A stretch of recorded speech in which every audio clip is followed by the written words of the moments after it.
all for play for still? I think so. Do you want to bet against us?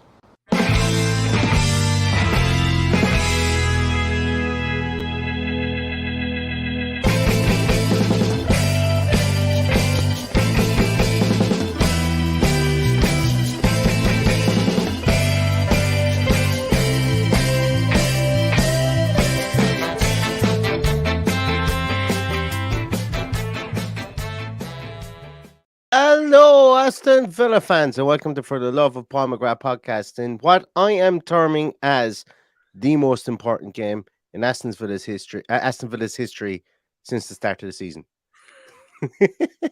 No, but it is. I think every game between now and the end of the season is going to be the next most important game. And do you know what? Isn't it a pleasure to have it that way when you're hoping to get into maybe Europe's top table, maybe Europe's second table, or hell, even Europe's third table would be absolutely fantastic, because long enough we were looking to try and just stay within England's top table, never mind getting towards Europe. So it's been a fantastic season so far, and today is the next rung on the ladder, and hopefully Villa get the result today, because I have a sneaking suspicion that if Villa get in front of Spurs, things might look rosy for Villa, and we have an opportunity to do it tonight.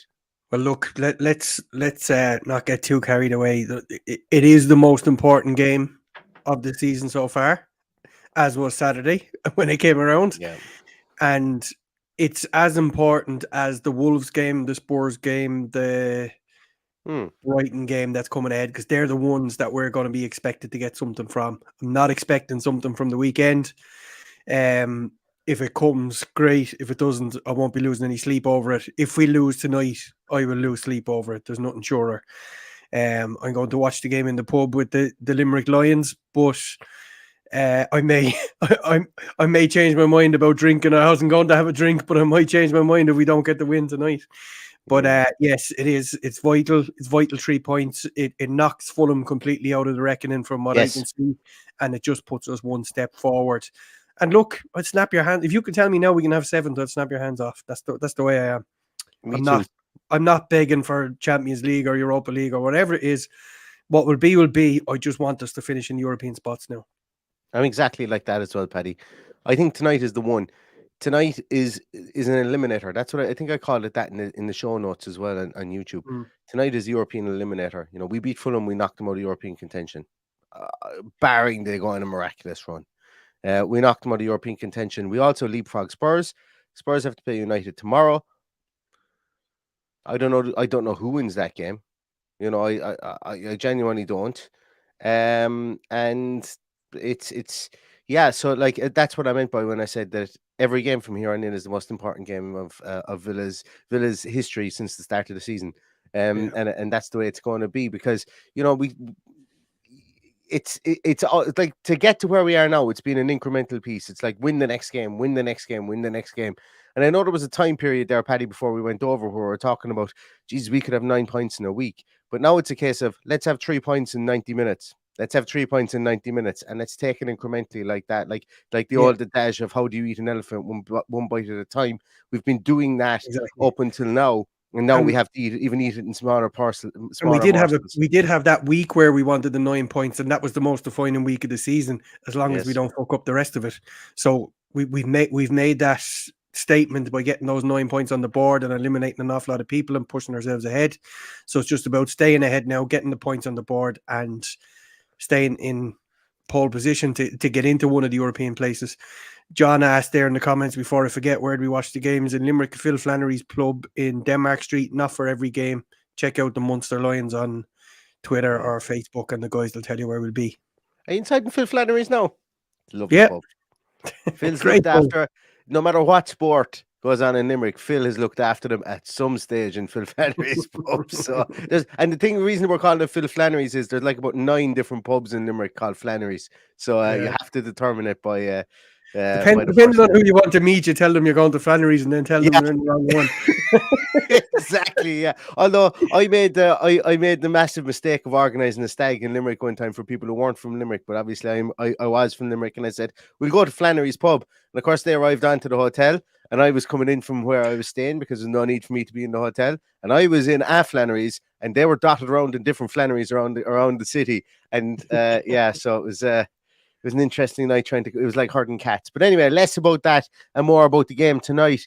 Like Paddy, this Fulham team, obviously they were on the crest of a wave, and they still are. It's been a monumental season for them, been an absolute brilliant season for them. Yeah. Only 6 points behind us at the moment, so that's why I think a win for us today, knocks them out of contention. But they're going to be missing a central striker, and I personally think that they stuttered against Leeds at the weekend, albeit they won 2-1. I think Leeds kind of leads themselves. They got in their own way, I think, in that game. They had loads of opportunities. And what really gives me massive, massive heart in this game today, number one, is we're at home. Number two, the work of Brandon Aronson, who just basically, like, he's a workhorse. He runs around the field. Yes, a lot of Leeds fans, a lot of statistics don't go his way. Leeds fans think he's a small bit too busy on the ball. But the way that he was able to get space in around there, if he was maybe that bit better on a class level, he would have put him on toast, I think. This Fulham defense on toast. And their defense has been their biggest asset this season. And it's still going to be really good defense this tonight as well. So it just gives me a small hope that maybe they're running out of a bit of steam at this point in time. And also, Paddy, the elephant in the room is there's rumours going around today that Marco Silva is out of there at the end of the season and going to Spurs. That can't be helpful for Dreadful. Definitely not helpful if that's the rumor. I'm always a big it's a big annoyance of mine when managers announce that they're leaving before the end of the season, because players seem to down tools because they really don't give a shit about what's going to happen after that. But look, they're a decent side. I expect Wilson and Willian to play and give us a bit of grief on the wings, and I think that's going to be the defining thing for them. If we're allowing Robinson and Tete to get forward on either wing, that's going to cause trouble for us. So I envisage that's where we will target those and hem them back into the defensive positions. And I think we will put a lot of pressure on from the start. As in a very high line, try and pressurize them back and try and get something early, like what has been the Unai Emery's way for most of the games. So I think whoever, if we score first, we'll score a few.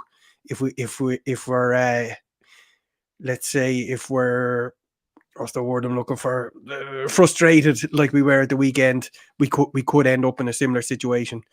But I suppose the big news, Neil, is that we're going to have Emi Martinez back. Yeah. I don't think that's any I see that Stefan said the stat I just tweeted it. Yeah, we got news today as well that Emi was going to start. Well, he trained yesterday. And once he trained yesterday, we knew it was going to happen. But I think that's our most important player today, to have him back in there. As I always say, we can replace most positions, but there's one or two that we can't. So to have that fit striker, to have that Emi Martinez, anybody else I think can be replaced. So I'm happy enough, whatever he decides to do, whether he goes with Chambers at right back to give Ashley Young that break, I honestly don't know, but we'll find out soon enough. We will indeed. And Paddy, I completely forgot to load up Twitter. So see there.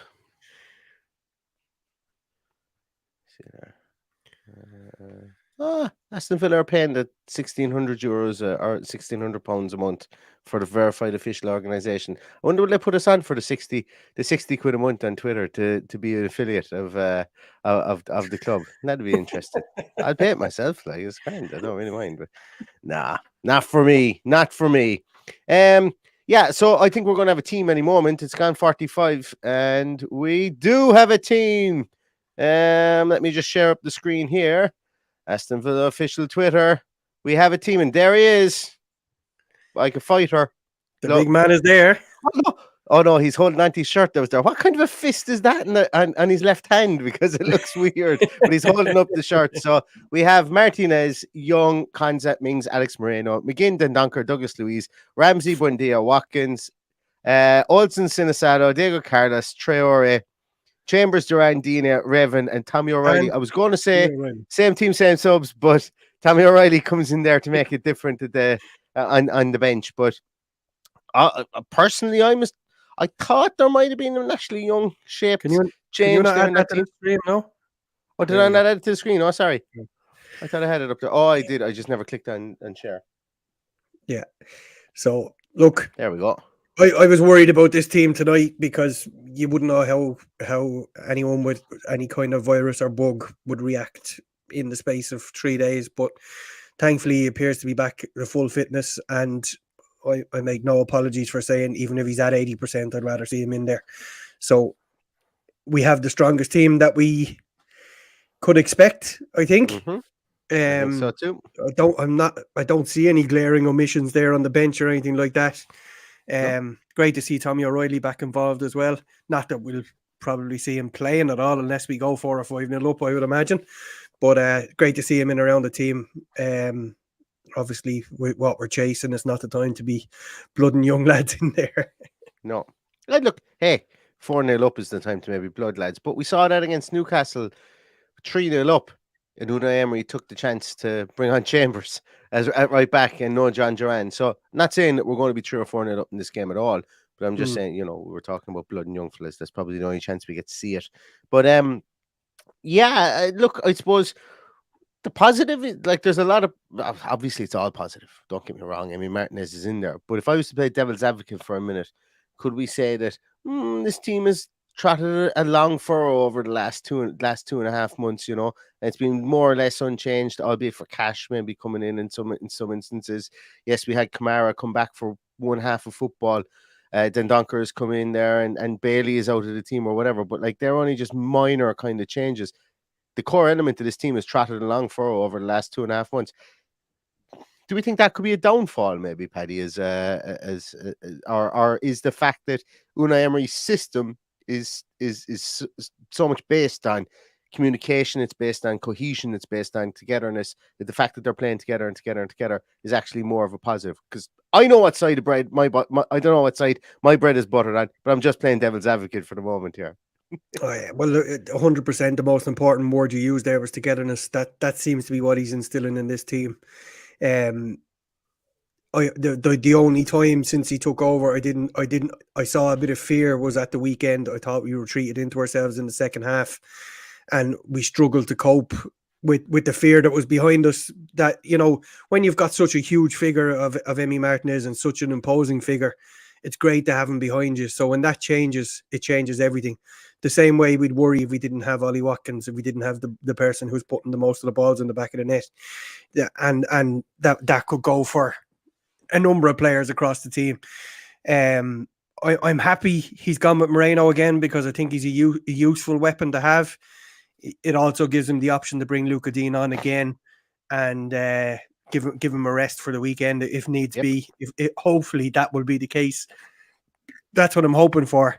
Whether that happens or not now is another story. But yeah, togetherness is the most important thing. They seem to be a really, really together bunch. I love the way our South American bunch stick together and they socialize together and they have the crack together. Yeah. It reminds me of the Irish guys all together back in the 90s. Exactly. And what it doesn't remind me of is the time that Juan Pablo Angel came over and basically had to more or less lock himself in his room when he wasn't training, because he knew no one. And his wife, I think, was giving birth at the time. And we've come a long way in kind of integrating players that come from all over the world into the club now, because I remember that was like, and Juan Pablo still says, like, it took him 4 or 5 months to go fire him because he couldn't speak the language very well. And he just basically, like, he was plonked in the middle of Birmingham going, what do I do here? So it's great to see all that, the socializing that they do together. And the fact that they're all becoming good mates, because it's very easy to sit in a dressing room with people you don't like as well. But they do seem to like each other, and that's fantastic. And once again, that's the bond. That's the bond of this team. Before we look at the Fulham team, Paddy, I just want to say thank you very much, Justin. Thank you very much for that. Justin says, bought his summer series tickets today. So glad they're coming to the USA. I got a good feeling about the match today, and likewise, I do too.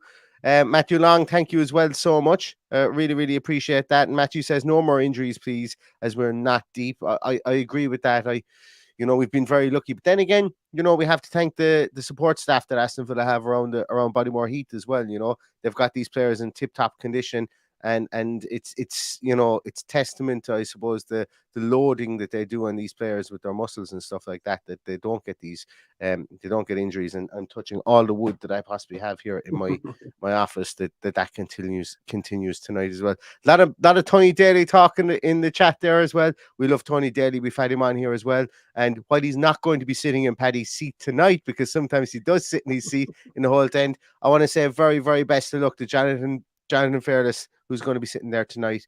He was the winner of the he gave the most impassioned plea to Paddy over the last couple of days, and we're delighted himself and his little man are getting there to see Villa tonight. As I'm delighted that absolutely everybody that's going there tonight.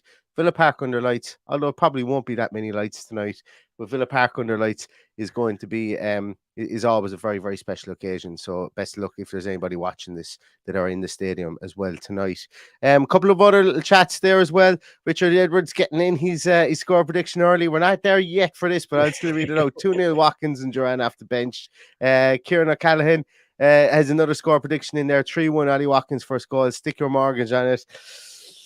I don't know. I don't know if I'm brave enough to stick my mortgage on it, but I have backed Aston Villa in a double with another team that shall not be named to win tonight. So we will see what happens there. Let's take a little look at the Fulham team. So we've got Brent Leno on goals, Tete, Tosin, Ream and Robinson at the back. Palina and Reed, who are a formidable partnership there, playing in the double pivot. Andreas Wilson and Willian with Dan James up top. Dan James is that little... He's like a little imp whenever he plays against us. He always does something. He's just... Like... I don't hate him or anything, but like that. But if I was Tyrone Mings, I'd find it difficult not to leave a stray elbow in that face. I don't know why. I said, don't get me wrong. I don't encourage violence or anything like that. It's just he always does something. He always does something against us. I don't know. No matter who he's played for, he always just seems to save his best against Aston Villa. I don't know what it is. Yeah, I'm trying to figure out. Is he the change? He's in for Decor. Yeah, he's in for decorative Reed. Yeah. I don't see any other changes that are jumping out at me. But look. Other than that, we knew what we were facing. I didn't think he was going to start, but he's there. He does give us a hard time. He has been known to prop up with a goal. He could be there to counteract our high line, because if he gets in behind us, he could very well cause trouble. That's what we don't want, is to see him 5 yards ahead of our two centre halves. But look, we'll see how that pans out over the first 10-15 minutes of the game. But look, they've had a good season. You know, they can't be denied how well they've done this season. There's some good players in there. They're going to give us a game. I just hope we have it, what we've had over the last 3 or 4 months, and that togetherness to come together again tonight and get the 3 points, because these are vital 3 points. Absolutely. Their bench is made up by Rodak, Cedric, Shane Duffy, Issa Diop, Lukic, Tom Kearney, our old foe from the Championship, Manor Solomon, who went on a massive scoring run there recently as well, Bobby Decorova Reed, and Vinicius is in there as well. I like Tom Kearney. Tom Kearney scored the most important goal in Aston Villa's history. Yeah, exactly. Yeah. Well, yeah, there's I always say in a roundabout way. Yeah, if we had gone up that season under Dr. Tony Jaa, God knows what kind of a state we'd be in now. So losing that playoff final is probably the best thing that ever happened. Maybe so. Yeah, but look, as I say, the stars are aligning for Aston Villa, and hopefully they continue to align tonight. And just to clarify my Dan James piece, he's just someone that gets under our skin. You know, he really, really does. Wicked pace, and I always think back to more recently that Leeds game, where that 3-3 Leeds game, where he outjumped Tyrone Mings at the back post, and then he scored a wonder goal as well just before that. And was it Philippe Coutinho came or was pulling the strings for us? But it was a really entertaining game. But like, he just turned into a man possessed against Aston Villa, and I hope he doesn't do it again tonight as well. But I want to talk a small bit there about. I'm just going to get rid of this. I want to talk a small bit there about Emi Buendia, Paddy. Emi Buendia. There's once again, about 2 weeks ago we spoke about the fact that there was a small bit creeping in of a bit of frustration with Emi Buendia, and I think it seemed to come across again during the course of this week, specifically on Twitter. I'm saying this on Twitter. I know we like what he does. Put it this way, we like the fact that we know he creates space, or we feel he creates space, should I say? But do you think that maybe he's like when he isn't scoring goals and stuff like that? Do you think the fact that he's past completion and the fact that he does give the ball away, do you think that that's kind of going to how would I put it? Going to dull his favor with the manager pretty soon? I don't think so, because when he generally gives the ball away, it's in the final third of the pitch, and it's he's genuinely trying to create something, and that's when the ball gets given away. Yeah. You can't have a high pass percentage rate when you're trying to play through balls to guys, because defenders read it, they get cut out, it's overhit, these things happen. But we do have to play them, otherwise we don't break the lines. So I'm absolutely fine with his pass percentage rate. It's in the area where it's not causing us the most distress. So when our fullbacks are doing things like that, then we're in a bit of trouble. But no, I'm absolutely fine with Buendia. I love what he does. I love his passion. I love him throwing his arms in the air. I love when he doesn't get the ball that he gets, and you see him actually getting annoyed at those around him. So I genuinely don't have anything bad to say about him. I think he's a bonus to have around the place. Yeah, I'm of the opinion as well that his work rate is fantastic. I'd much prefer to have him in there and be busy and to be trying things. And yes, I know I'm a statistics man, and people see me, when I start talking about signings and stuff like this. But I always do caveat signings with the fact that you got to look at the numbers and you got to look what you see in the field as well. And yes, two things may jump off the page, as in, yes, he may not complete passes. But if that's all you're looking for, if you're looking for someone to come in there and be robotic, that's fine. Competing passes is very, very important. Don't get me wrong. It is very, very important. But Emi Buendia is like, he's a space creator. He really is. And he's vital. Him or a player like him are vital to the way that Emery sets up with us at this moment in time. Myself and Dan Bardell were actually chatting about it in the podcast about 2 or 3 weeks ago. And we were talking about it over WhatsApp as well. And it to me, I think the fact that he's able to drop back into that midfield allows both our pivots to go back when we're in a defensive position, allows us to go back into a 6 at the back. He comes into that space right in the middle of the D and picks it up. And he's got the ability to be able to take on players, to win a free, to hit the deck if he needs to do it, or even to carry that ball forward. Like we saw it in the first couple of minutes against Brentford at the weekend. Picks up the ball, he makes a bursting run, players back off him. He's got the talent to be able to run at them and take a shot. And he takes one on the outside of his foot, and David Rea has to get down and has to save it. Yes, there was a lot of passes that he misplaced. I wouldn't even say misplaced, but there was a lot of tight windows that he tried to force the ball into. I'm just not sure that that's as big a negative as the stat sheet would allow it to be, if that makes sense. Yes, it's always going to be highlighted in a game when we draw or a game when we lose, but in a game that we win, whereby maybe he's a 70% pass completion rate, but has an assist and maybe has 4 or 5 key chances created, that's still a positive for me. So I suppose it really depends for me on how much the ball is fed to him and how much he can get on the ball from that point of view. And look, he got an assist at the weekend. It was him that assisted Douglas Luiz as well. Yep. Last word for this, Paddy, before we finish up, because I know that you got to get somewhere. So we're going to see a nippier forward, going back to Dan James in there. Do we have any concerns over him maybe dropping off and dropping in between Dendoncker and Douglas Luiz and causing hassle, and then maybe creating that overlap that Leicester did against us, like when Iheanacho dropped deep and they got Tete in behind us, they got Harvey Barnes in behind us? Do we think we've learned from that situation that we've had previously, or do you think that it's still an area where we're vulnerable? You just don't know what you're going to get, and that's always the situation when you got a pacey player. He could be just running down blind alleys, or he could really punish you, and you've got to be prepared for both. My concern is that early in the game we will undoubtedly put pressure on them, because that's what we should be doing. We're in our cauldron. We should be dictating the pace of the game. If we do play a high line, there is always the temptation to go over the top for him, So I would imagine we will have somebody sitting a little bit, maybe 10 yards deeper, and maybe a Tyrone Mings sitting about 10 yards deeper than everybody else for that reason. But time will tell. I don't think it will decide the game that he's there. I think we'll have enough, and I'm going for a 2-0 win tonight. Yeah, I am going with, you've guessed it, 1-0 Aston Villa, because we are under Unai Emery and we win 1-0 is my motto. I do think tonight's going to be, I see, where was it, who is it there? Danny has up there. Danny says, I've backed a few cards tonight. I think it's going to get spicy. I've got a funny feeling as well tonight's going to be a spicy affair. Am I mistaken, Paddy? Are all the cards kind of cancelled from here on in? Obviously, red cards aren't, but the accumulation of yellow cards are not cancelled.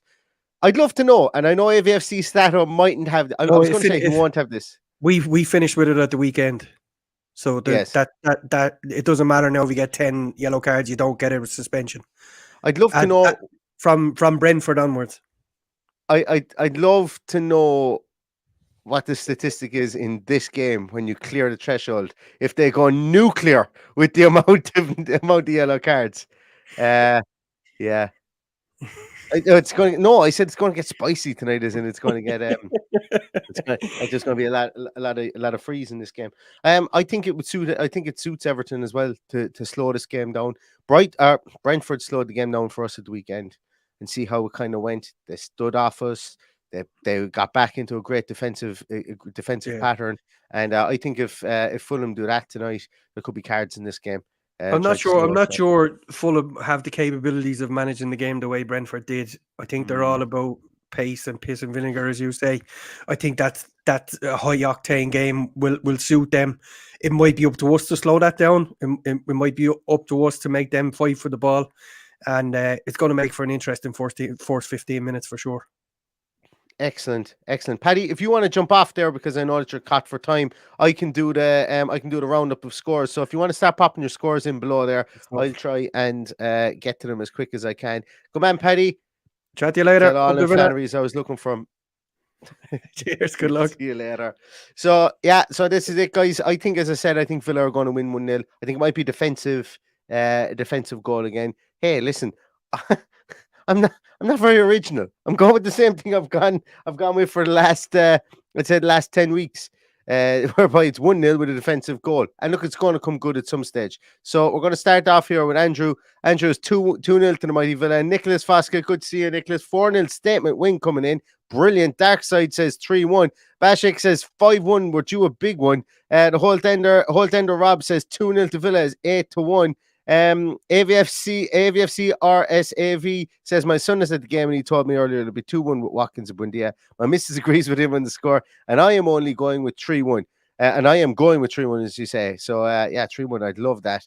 2-0 says Duncan. Jordy Villain says Guinea to score. Villa up the first 10 minutes. Us to score more than 1-0 at halftime, and I to have 2 shots on target is 250 to 1. So I'm guessing I'm calling Villa 3. But Jordy, I'm glad you spelled out what you were guessing at the very end, because I was lost there. I was lost in the first sentence. So I'm glad you said that. So you're going with Villa 3-0, McGinn and Ollie to score. Richie Ryan is going with 2-1 as well. Pat, I saw you had something in there earlier, Pat. It was in there. I'm trying to. You might put it back in again, Pat, because I've lost it. I've lost the comment. There it is. Mystic Pat Max says Villa are going to win by 3 goals. 100%. Just watch 3-0 or 4-1. Let's go, Villa, lads. Excellent. Where are we? Holden Rob says 4 or 5. And then he goes 0. So it's going to be 4 or 5-0. Pete still says 3-0. Yeah, where are we here? Justin W says 3-1. Ramsey, Watkins, and hopefully Duran off the bench. The Villa Society says 2-0 and a spicy Moreno goal.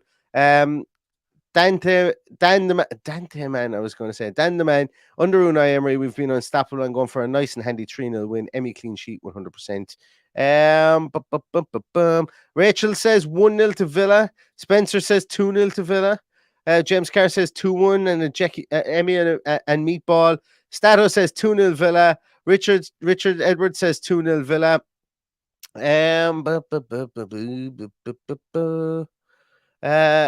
Matt X has predicted Matt Texas Matt, Texas, I'm going to call you. What are you?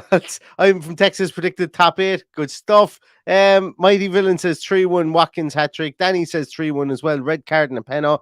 Villa Villain says 1-0 to Villa with Watkins to score. Osgerm says 2-1 up the Villa.